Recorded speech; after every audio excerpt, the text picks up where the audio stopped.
Hello दोस्तों, सभी लोगों को जय मसीह की। मेरा नाम पंकज है और आपका मेरे चैनल पे स्वागत है। तो भाइयों, हम इस चैनल पे सीखेंगे बाइबल की बातें, परमेश्वर की बातें और सच्चाई की बातें। तो आप जुड़ सकते हैं हमारे साथ। और आज हम सीखेंगे कि परमेश्वर की आज्ञा की अवहेलना जब हम करते हैं तो उसके परिणाम क्या होते हैं। तो आइए हम सीखने से पहले एक छोटी सी प्रार्थना करेंगे और आशा करता हूँ कि इस वचन के द्वारा प्रभु आप लोगों को आशीषित करेगा। Hallelujah, hallelujah. सर्वशक्तिमान ईश्वर के नाम की महिमा तेरा धन्यवाद करता हूँ पिता। हे पिता, जो भी महान समर्थ वचन बोला जाए पिता, वह आपकी आत्मा के द्वारा बोला जाए पिता। महान समर्थ मुझे बुद्धि दे पिता, महान समर्थ ताकि मैं तेरे वचन को बोल सकूं। मुझे सामर्थ्य दे पिता। और महान समर्थ जो भी भाई बहन देख रहे हैं पिता, महान समर्थ वो उनको तो इस वचन के द्वारा पिता ब्लेसिंग दे पिता। तेरा धन्यवाद करता हूँ पिता, हर एक बातों के लिए पिता। उन्हें आशीषित कर पिता इस वचन के द्वारा, प्रभु यीशु के नाम में, आमीन। हाँ तो भाइयों, हम जब परमेश्वर की आज्ञा का अवहेलना करते हैं, जब हम उसकी आज्ञा नहीं मानते हैं तो उसके परिणाम क्या होते हैं। वैसे तो बाइबल हमें बताती है कि परमेश्वर की आज्ञा का पालन हमें करते रहना चाहिए, लेकिन जब हम परमेश्वर की आज्ञा का पालन नहीं करते हैं तब हमारे जीवन में समस्याएं और दुख बढ़ते हैं। तो इसके कई सारे उदाहरण हैं। पहला उदाहरण तो आदम हवा ही है। तो आइए हम बाइबल खोल लेते हैं। उत्पत्ति का 3 का 1 से 24।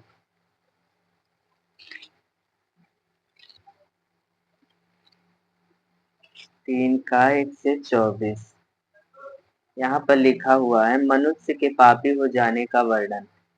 यहोवा परमेश्वर ने जितने बनेले पशु बनाए थे उन सब में सर्प धूर्त था। उसने स्त्री से कहा, क्या सच है कि परमेश्वर ने कहा, तुम इस वाटिका के वृक्ष किसी वृक्ष का फल न खाना। स्त्री ने सर्प से कहा, इस वाटिका के वृक्षों के फल हम खा सकते हैं, पर जो वृक्ष वाटिका के बीच में है उसके फल के विषय में परमेश्वर ने कहा है कि ना तो तुम उसको खाना और ना उसको छूना, नहीं तो मर जाओगे।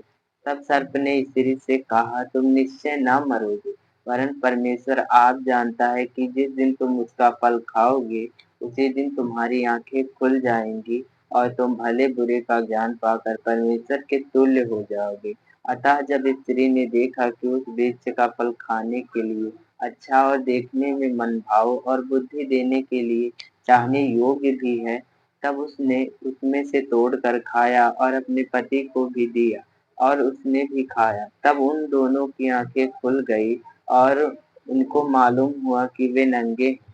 इसीलिए उन्होंने अंजीर के पत्ते जोड़ जोड़ कर लंगोट बना लिए। तब यहोवा परमेश्वर ने जो दिन के ठंडे के समय वाटिका में फिरता था का शब्द उनको सुनाई दिया। तब आदम और उसकी पत्नी वाटिका के वृक्षों के बीच यहोवा परमेश्वर से छिप गए। तब यहोवा परमेश्वर ने पुकार कर आदम से कहा, पूछा, तू कहाँ है? उसने कहा, मैं तेरा शब्द भारी में सुनकर डर गया, क्योंकि मैं नंगा था इसलिए छिप गया। उसने कहा, किसने तुझे बताया कि तू नंगा है? जिस वृक्ष का फल खाने को मैंने तुझे मना किया था, क्या तूने उसका फल खाया है? आदम ने कहा, जिस स्त्री को तूने मेरे संग रहने को दिया है उसी ने उस वृक्ष का फल मुझे दिया और मैंने खाया। तब यहोवा परमेश्वर ने स्त्री से कहा, तूने यह क्या किया है? स्त्री ने कहा, सर्प ने मुझे बहका दिया, तब मैंने खाया। यहाँ पर देख सकते हैं कि कैसे हवा और आदम ने परमेश्वर के विरुद्ध जाकर परमेश्वर की आज्ञा की अवहेलना की है। परमेश्वर ने जिस फल के विषय में उन्हें मना किया था कि उसे मत खाना, उन्होंने उसे खा लिया। अब यहाँ पर उसके परिणाम देखो। यहाँ पर 14 में लिखा है, परमेश्वर का न्याय। तब यहोवा परमेश्वर ने सर्प से कहा, तूने जो यह किया है इसलिए तू सब घरेलू पशुओं और सब बनेले पशुओं से अधिक श्रापित है। तो पेट के बल चला करेगा और जीवन भर मिट्टी चाटता रहेगा। यहाँ पर परमेश्वर की आज्ञा की जो अवहेलना की है, जो उसकी आज्ञा नहीं मानी, उसकी आज्ञाओं को नजरअंदाज किया है सर्प ने, आदम हवा ने, उसके परिणाम इधर क्या है कि परमेश्वर ने उनको श्राप दिया, सांप को श्राप दिया कि तू जीवन भर पेट के बल चलेगा और मिट्टी चाटता रहेगा। आगे क्या इसमें लिखा है, और मैं तेरे और इस स्त्री के बीच में और तेरे वंश और इसके वंश के बीच में बैर उत्पन्न करूंगा, वह तेरे सिर को कुचल डालेगा और तू उसकी एड़ी को डसेगा। फिर स्त्री से उसने कहा, मैं तेरी पीड़ा और तेरे गर्भवती होने के दुख को बहुत बढ़ाऊंगा। तू पीड़ित होकर बालक उत्पन्न करेगी और तेरी लालसा तेरे पति की ओर होगी और वह तुझ पर प्रभुता करेगा। और आदम से उसने कहा, तूने जो अपनी पत्नी की बात सुनी और जिस वृक्ष के फल के विषय मैंने तुझे आज्ञा दी थी कि तू उसे ना खाना, उसको तूने खाया है, इसलिए भूमि तेरे कारण श्रापित है।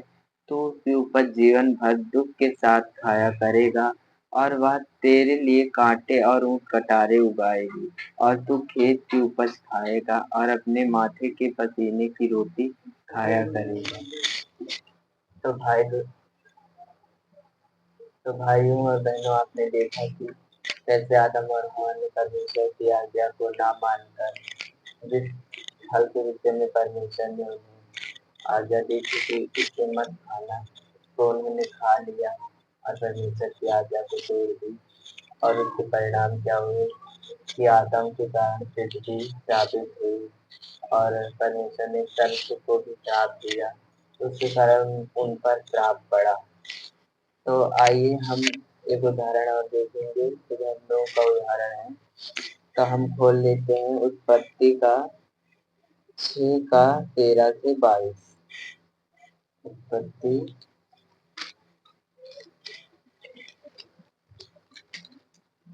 6 का 13 से 22। यहाँ लिखा है, तब परमेश्वर ने नूह से कहा, सब प्राणियों के अंत करने का प्रश्न मेरे सामने आ गया है, क्योंकि उनके कारण पृथ्वी उपद्रव से भर गई है, इसलिए मैं उनको पृथ्वी समेत नष्ट कर डालूंगा। इसलिए तू बोपेर वृक्ष की लकड़ी का एक जहाज बना ले, उसमें कोठरियां बनाना और भीतर बाहर उस पर जाल लगाना। इस ढंग से तो उसको से कल्पना करो, कोई व्यक्ति अगर झूठ बोलता है या चोरी जैसे गलत काम करता है, तो उसे लगता है कि उसे कोई नहीं देख रहा है, जबकि वो अंदर अंदर ही विश्वासघाती और समस्या, उसको मतलब अकेलापन महसूस होने लगता है। तो ऐसे ही बीमार मतलब ऐसे ही परेशानियां, समस्याएं बढ़ती हैं। यह वही परिणाम है जो परमेश्वर की आज्ञा की अवहेलना करने से आता है। इसलिए चाहे बड़ा निर्णय हो या छोटा निर्णय हो, परमेश्वर की आज्ञा को पहले रखें। याद रखो कि यह केवल नियम नहीं है, जीवन की सच्चाई है। अगर आपको यह संदेश अच्छा लगा तो आप हमारे साथ जुड़ सकते हैं, हमारे चैनल को सब्सक्राइब करके। और अगर कोई प्रश्न है तो आप कमेंट करके पूछ सकते हैं। और अगर आपको मेरा संदेश